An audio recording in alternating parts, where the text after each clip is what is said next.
My birthday was a couple weeks ago. Last week. Feels like a month ago, but my birthday was a week ago. So I received some gifts. I received some checks and some money. And so I took that money and I went and I bought what are called tile trackers. And tile trackers are these little things that you can put on your keychain or like this one in your wallet.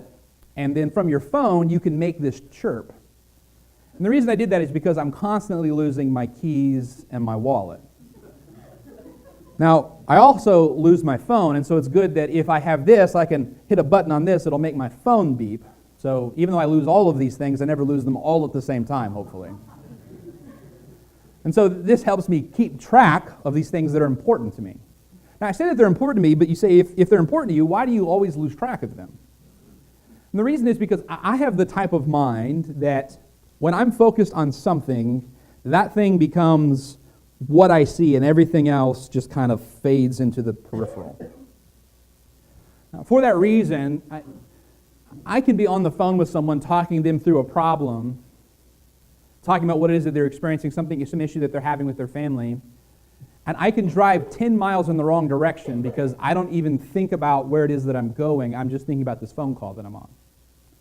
I can be talking to someone, or I know that I come into the office and there's this thing I really need to get done, and wherever my stuff lands is where it lands, and I don't know where it went. And I don't think about my keys until I get into the car, literally get into the car and go to put, I don't have my keys. That's when I think about it. The way that my mind operates this is years ago, I took some teenagers to an Otters baseball game, and while we were there, somebody called me because their marriage is in trouble, all right? When I look back at that game, I don't remember who I took to that game. I don't remember if I brought them home. Maybe I did, maybe I didn't.